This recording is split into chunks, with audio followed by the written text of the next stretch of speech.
آج میں سوات کی اندر جو سیلاب آیا ہے اس کی ویڈیوز دیکھ رہا تھا، اور میں نے دیکھا کہ وہ نوجوان، وہ شیر دل بہادر پٹھان مرد حضرات جن کے آنسوں کبھی نہیں نکلتے، ایسے زبردست غم میں ڈوبے ہوئے کہ آنسو ان کے رک ہی نہیں رہے۔ اپنوں کے بچھڑنے کا صدمہ، قدرتی آفات، مال کا نقصان، جان کا نقصان، گھروں کا نقصان، کچھ باقی نہیں بچا۔ تن تنہا، جگر کے گوشے، چھوٹے چھوٹے بچے، بہنیں، بھائی، باپ، ماں، اور ایسے رشتے جن کو بندہ کبھی تصور بھی نہیں کر سکتا اپنے سے جدا ہونے کے لیے۔ وہ جب ان سے بچھڑے، ہر چیز لٹ پٹ گئی، بے یار و مددگار، بے آسرا، اور غم اتنا زیادہ کہ اس کو لفظوں میں شمار ہی نہیں کیا جا سکتا۔ اور جو مشکل، مصیبت، آفت، آزمائش جو آئی ہے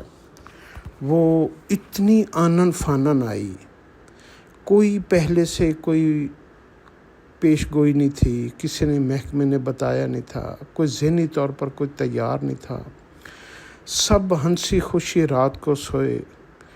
رات کو سوتے میں اکثر افراد بہہ گئے پانی میں، اور موت بھی اتنی دردناک کہ پانی میں ڈوب کر مرنے سے اللہ کے نبی صلی اللہ علیہ وسلم نے پناہ مانگی ہے۔ پھر ان کی لاشیں اپنے ہاتھوں سے نکالنا، اوہ ہوئے، پھر ان بچوں کو ڈھونڈنا۔ پہلے تو ان جو لوگ پانی میں بہہ گئے، رشتہ دار، خون کے رشتے،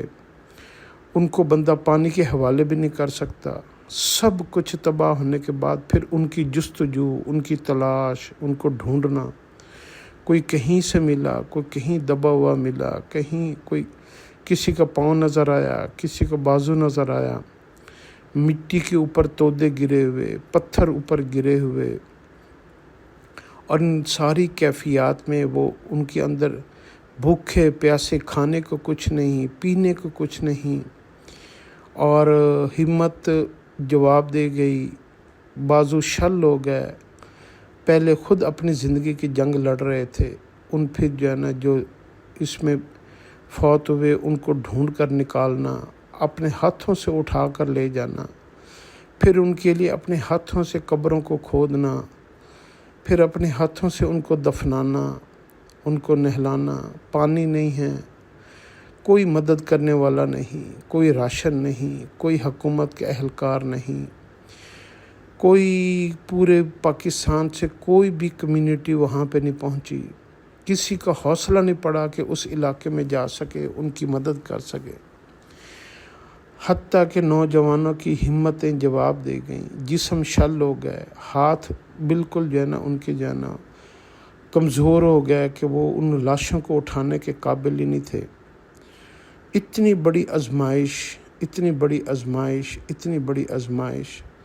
اللہ کے نبی صلی اللہ علیہ وسلم نے پناہ مانگی ہے۔ اللہم انی اعوذ بک من جہد البلا،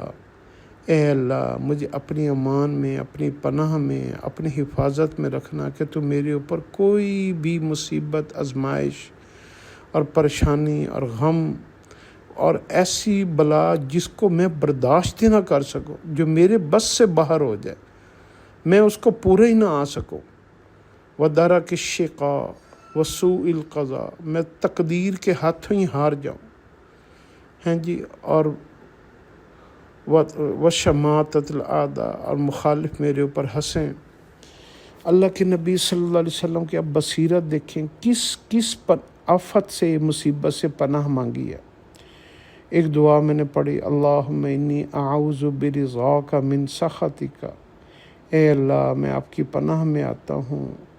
کہ آپ کی رضا جو ہے اس کے اندر مجھے لپیٹ لیجئے، اس سے پہلے کہ آپ مجھ سے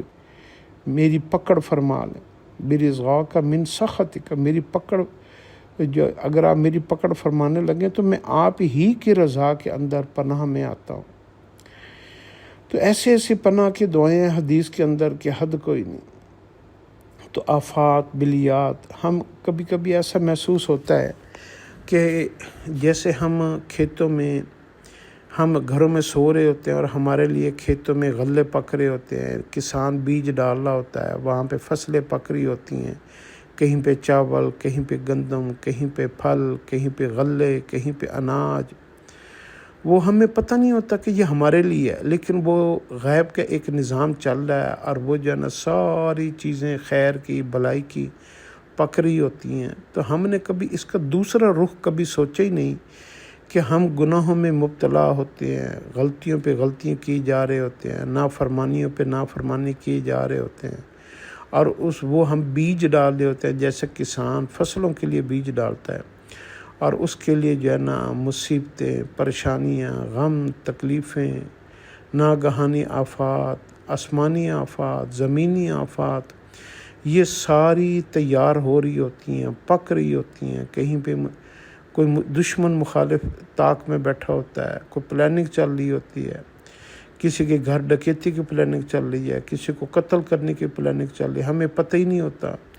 ہم ایسے بے خبر سو رہے ہوتے ہیں، اور آفتیں ہمیں چاروں طرف سے گھیر رہی ہوتی ہیں، اور ہم ہنس رہے ہوتے ہیں۔ ہم فحش فلمیں، فحش گانے، فحش ویڈیوز، ہنسی مذاق، گپ شپ، رونقیں، محفلیں، نمازوں کا چھوڑنا، قرآن کا چھوڑنا، اور نہ حق مارنا، خون ریزی کرنا، برائیوں میں مبتلا ہونا، اللہ کی نافرمانیاں کرنا، اللہ کے رسول کی نافرمانیاں کرنا، اور اس کے بدلے میں ہمیں پتہ ہی نہیں ہوتا کہ جیسے ہمارے لیے غلے بن رہے ہوتے ہیں، فصلیں پک رہی ہوتی ہیں، ایسے ہی ہمارے لیے آفات بھی تیار ہو رہی ہوتی ہیں، مصیبتیں بھی تیار ہو رہی ہوتی ہیں، اور ہم جو ہے نا یہ سمجھتے ہیں کہ کچھ نہیں ہوگا، کچھ نہیں ہوگا، کچھ نہیں ہوگا۔ پھر ایک دم یکا یک سب کچھ ختم ہو جاتا ہے، سب کچھ تباہ ہو جاتا ہے۔ اتنے لاکھوں کروڑوں کا مال ان لوگوں کا تباہ ہوا، ساری زندگی کی جمع پونجی ختم ہو گئی، ایک ایک دو دو تین تین نسلوں کا مال جو ہے نا جو رزق کما کے رکھا ہوا تھا سب ختم ہو گیا، بیٹیوں کا جہیز تباہ ہو گیا، چھوٹے چھوٹے بچے، نومولود بچے، بیٹیاں، بیٹے، ان کی لاشیں اٹھانے والا کوئی نہیں، کوئی ماں باپ کی لاشوں کو نکالنے والا کوئی نہیں، قبروں کو کھود کھود کے جسم تھک گئے، ہاتھ تھک گئے، ہمت جواب دے گئی، حوصلے ہار گئے۔ یہ ساری کیفیات جو ہے نا وہ سوات کے اندر، بنیر کے اندر، یہ سارے صوبہ سرحد میں جو سیلاب سے تباہی مچی، کس قدر غم کے پہاڑ ٹوٹے ہوں گے، لوگ کس قدر تڑپ گئے ہوں گے، اندر سے جو ہے نا بالکل ختم ہو گئے ہوں گے، زندہ لاشیں بن کے پھر رہی ہوں گی۔ ہوئے ہوئے ان کے اوپر تو جو آفت آنی ہے، دیکھنے والوں کے دل دہل جاتے ہیں، ڈر جاتے ہیں، خوف سے جو ہے نا جسم کانپنے لگ جاتا ہے۔ اس کے باوجود شیطان جو ہے نا وہ ہمارے دماغوں سے کھیل رہا ہے کہ یہ ان کے ساتھ ہوا ہے، ہمارے ساتھ نہیں ہوگا، ہم تو بچ گئے، ہمیں کیا ہوگا، یہ تو انہوں نے ایسا کیا، انہوں نے ویسا کیا، ہماری ان کے بارے میں بدگمانی ہمارے دلوں میں پیدا کرتا ہے، اور ہمیں اچھا بنا کر ان کو ہماری نظروں میں ہلکا بنا کر پیش کرنے کی کوشش کرتا ہے۔ تو اللہ سے جو ہے نا دعا کریں کہ اللہ پاک ان کی بھی جو ہے نا پریشانیاں ختم کرے، ان کو اپنے خزانوں سے جو ہے نا مالا مال کرے، ان کی ساری جو ہے نا جو چیزیں ان کی خراب ہوئیں، تباہ ہوئیں، ان کا بہترین نعم البدل عطا فرمائے۔ جو ان کے رشتے چھوٹ گئے، جو ماں باپ بہن بھائی ڈوب گئے، اللہ رب العزت ان کو صبر عطا فرمائے، حوصلہ عطا فرمائے، اور دنیا سے جانے والوں کو شہادت کا درجہ عطا فرمائے۔ ان کا غم اپنے دل میں بسائیں، ایسا محسوس کریں جیسے آپ کے گھر کے اندر سے جنازے نکلے ہیں، آپ کی والدہ کا انتقال ہوا ہے، آپ کے والد کا انتقال ہوا ہے، آپ کے بچے دنیا سے چلے گئے، اس طریقے کی کیفیت بنائیں۔ بہت بڑا یہ عمل ہے اگر انسان صرف اپنے سوچ کے رخ کو پھیر لے۔ اور میں آپ کو سچ بتاؤں، آپ اپنی زندگی میں نا اللہ کے سامنے رونا شروع کریں۔ اب میں ان کے آنسو دیکھتا ہوں تو ان کے آنسو رکتے نہیں، جن کے کبھی آنسو نکلے نہیں تھے۔ یہ جو ہے نا ہنسی مذاق والی زندگی، لہو لب والی زندگی، کھیل تماشے والی زندگی، دھوکے والی زندگی، فریب والی زندگی، اس کا کوئی بھروسہ نہیں، کب کیا ہو جائے۔ دنیا لپیٹی جا رہی ہے، زمین کو لپیٹا جا رہا ہے، اور یہ نشانیاں ہیں، کبھی کوئی پریشانی، کبھی کوئی آفت، کبھی کوئی مصیبت۔ تو اللہ کے اشاروں کو سمجھنا چاہیے، اپنے آپ کو سمجھانا چاہیے، اور اس ساری کیفیت سے نکل کر اللہ رب العزت جو ہے نا اس کے در کے اندر تنہائی میں، اکیلے میں 40 منٹ رونے کی عادت بنائیں۔ اگر آپ آسمان کے نظام کو اپنے حق میں چلانا چاہتے ہیں تو زمین کے نظام کو اللہ کی مرضی کے مطابق چلا دیں۔ اگر آپ آسمان سے اللہ کی ساری رحمتوں کو سمیٹنا چاہتے ہیں تو زمین پہ چلتے پھرتے ہوئے آپ اللہ کے جانا سامنے جھک جائیں، عاجز بن جائیں، مسکین بن جائیں۔ بہت ساری چیزیں اگر ہم گناہ چھوڑ دیں گے، نہ ہمارے مال کا نقصان ہے، نہ ہماری جان کا نقصان ہے۔ اگر ہم عیش و عشرت والی زندگی چھوڑ دیں گے، اللہ کے نافرمانی والی زندگی چھوڑ دیں گے، اگر ہم جو ہے نا اللہ کے رسول کی نافرمانے والی زندگی چھوڑ دیں گے، آپ یقین کر لیں ہمارا نہ دنیا میں 1 روپے کا نقصان ہوگا۔ دیکھیں، بلکہ ہماری تو دنیا اس کے اوپر خرچ ہوتی ہے، اللہ کے نافرمانی کرنے کے اوپر تو مال خرچ کرنا پڑتا ہے، وقت خرچ کرنا پڑتا ہے، راتوں کو جاگنا پڑتا ہے، اور اللہ کی فرما برداری کے لیے کیا کرنا پڑتا ہے؟ مسجد جہاں پہ جانا سکون ہی سکون، قرآن کی تلاوت، ذکر اذکار، عبادات اور خیر اور بھلائی کے کام، صدقہ خیرات، اللہ کے راستے میں تو جانا، اللہ کی فرما برداری میں تو سکون ہی سکون ہے، کوئی خرچہ نہیں، کوئی نقصان نہیں، کوئی ذلت نہیں، کوئی رسوائی نہیں، کوئی بدنامی نہیں، کسی چیز کا ڈر نہیں، سب آسانیاں ہی آسانیاں ہیں۔ نیکی کرنے کے لیے اللہ نے سارے راستوں کو آسان کر دیا ہے، بلکہ گناہوں کے راستے مشکل ہیں، لیکن ہم پھر وہ ساری مشکلیں پھیلان کر، ساری کانٹوں کو، خاردار تاروں کو پھیلان کر، کانٹوں کے اوپر سے گزر کر ہم جاتے ہیں کہ نہیں، میں نے ہر صورت گناہ کرنا ہی کرنا ہے، اور ہم ضد میں آ کر گناہ کر رہے ہیں۔ ایک دوست نے بلایا، سارے اکٹھے ہو گئے، برائی ہو رہی ہے، بے حیائی ہو رہی ہے، ناچ گانا ہو رہا ہے، ڈسکو پارٹیاں چل رہی ہیں، قوالی نائٹیں چل رہی ہیں، محفلیں جم رہی ہیں، ہلا گلا ہو رہا ہے، شادی حالوں میں دیکھ لیں، محفلوں میں دیکھ لیں، شراب کی بوتلیں چل رہی ہیں، عورتوں کی عزتوں کو پامال کیا جا رہا ہے، نوٹوں کو نچھاور کیا جا رہا ہے، اور جو ہے نا یہ اس لیے جو ہے نا اپنے آپ کو سمجھائیں، اپنے دماغ کے ساتھ اس کو سمجھائیں۔ یہ کب تک کر لے گا؟ کب تک یہ جو ہے نا یہ تھوڑی دیر کا تماشا ہوتا ہے، آدھے گھنٹے کا، 1 گھنٹے کا، 2 گھنٹے کا، یا 1 رات کا تماشا ختم، رات ختم، صبح پھر وہی جو ہے نا کچھ بھی نہیں۔ ڈانس کرنے والی عورتیں چلی جاتی ہیں، پیسے لٹ چکے ہوتے ہیں، نیندیں حرام ہو چکی ہوتی ہیں، اور انسان کی قسمت میں